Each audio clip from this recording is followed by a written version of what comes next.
Hello, welcome to Let's Talk Cars, a show where we are very happy to hear that the VW Beetle's getting killed off next year, and we, like the rest of the world, don't quite know how the hell to survive this long anyway. Today, we're going to be talking about a car that's coming back after a prolonged absence. We aren't quite sure why it left, but we're happy that it's back. This is the new Toyota Supra.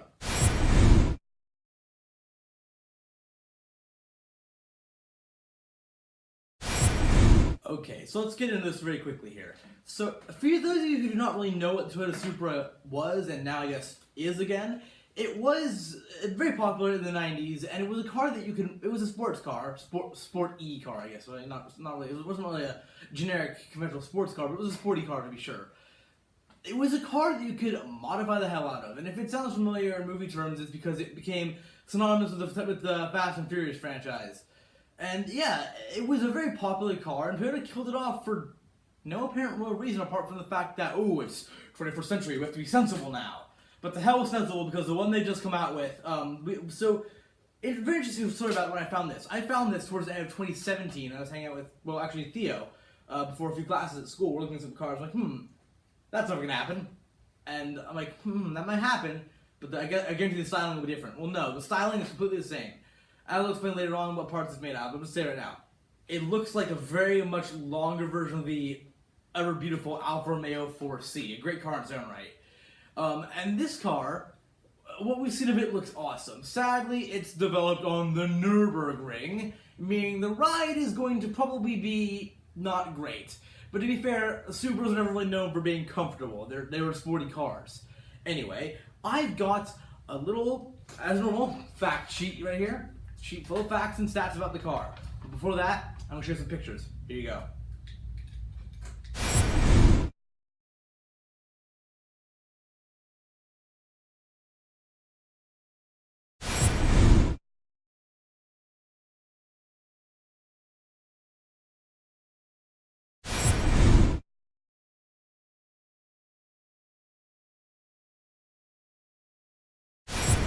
So, okay, yeah, you guys just saw the picture of the new 2019 Toyota Supra.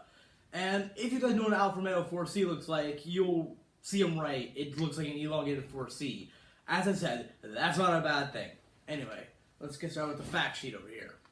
So, first of all, we have to talk about the top speed.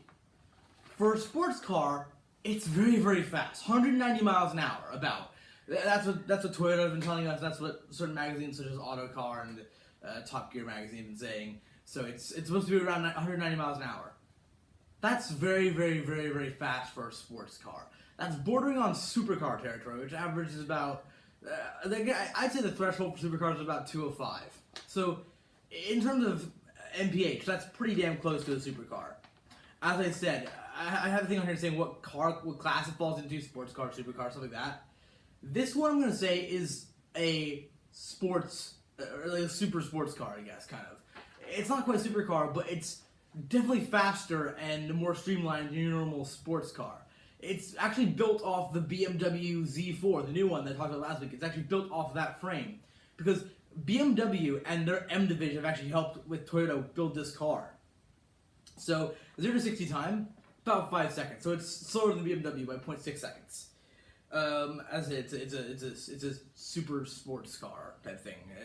Other cars that fall in this class probably actually include the Alfa Romeo 4C itself and maybe the new BMW Z4.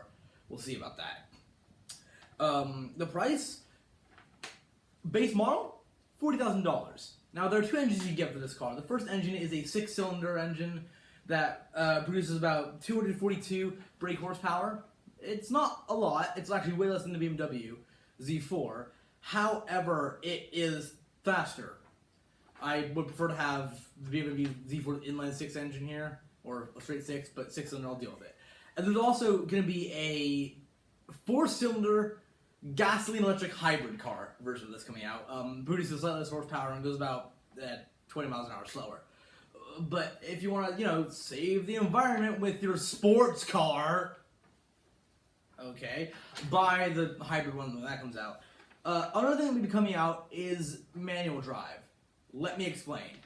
This car, when it launches, will be the first Toyota Supra ever to be only released in automatic drive. that means two things: either the little flat pedal gearbox behind the wheel, like most European automatics have, or just you just press your foot down and go. It does the rest of the work for you, like most American automatics. So the word automatic means different things in different regions, I guess. America is only really, I guess, really the only big market's made a huge market out of just putting your foot down and going, no shifting at all, apart from, brake and park and drive.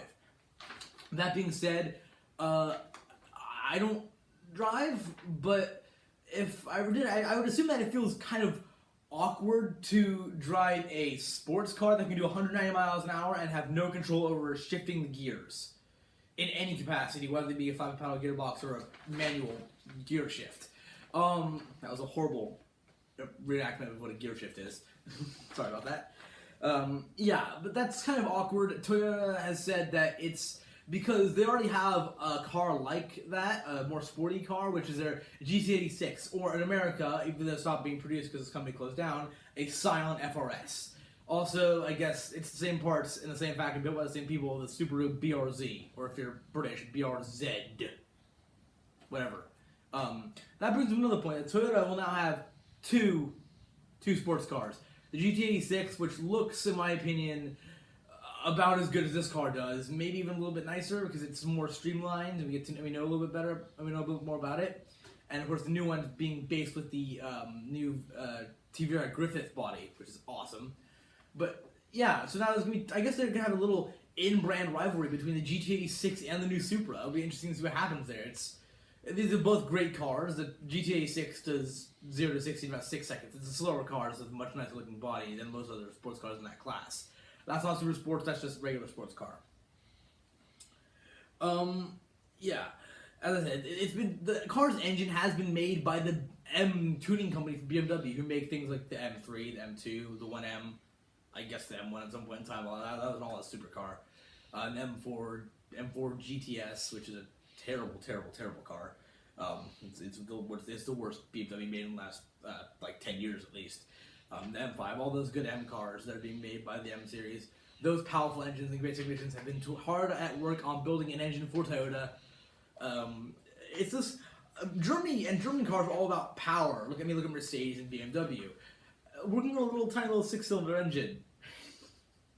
Imagine the face is going, oh. A little more French than German, but yeah, you get the point. Not used to working on something with such low power. However, apparently what we've seen so far, they've done a really great job of it. As I said before, sadly, it's a Nürburgring car. Expect the ride to be terrible. Nürburgring ruins everything. And I mean, it's German, so of course it's going to be a Nürburgring car, right? At one point, you actually quote me, Theo knows I said this, I said, hell will freeze over by the time that Toyota or Honda test a car on the Nürburgring. Hell is frozen over because they have. And, it's awkward to see that happening. But, more and more manufacturers doing it now. Ford's doing it. Chevy's doing it. So, you know what? Have fun. Just don't let it go to your heads, alright? Yeah, so the horsepower will also be an increased version with a possibility for a V8 engine in July, in the summer, when all the, fun sports cars come out. Here's the thing, though. About the sports car summer thing. There is no canvas top convertible roof plan for this. There is a planned metal folding roof like the BMW S-Drive series has. Not the S-Drive SUVs, obviously. I mean the Z4s. But there's no planned convertible roof, which kind of annoys me. Because most sports cars somewhere down the line have a convertible variant. The Supra actually didn't. As far as... Oh, wait. Okay, to be fair. It was so easy to modify that you could easily do it yourself. Another thing about the modifications is that they've removed all unnecessary electronics in the engine because they want people to modify. They want people to do engine swaps. It's a customizer's car. The Supra always has been. That's not being lost with this new version. So, is it going to be a good car or not? Only time will tell. Again, another car I'm very excited for. It looks beautiful. I wish the engine had a little bit more power. But you know what? With what it's doing right now, I am not complaining. Props to you, Toyota. Thanks for the Supra. We love you.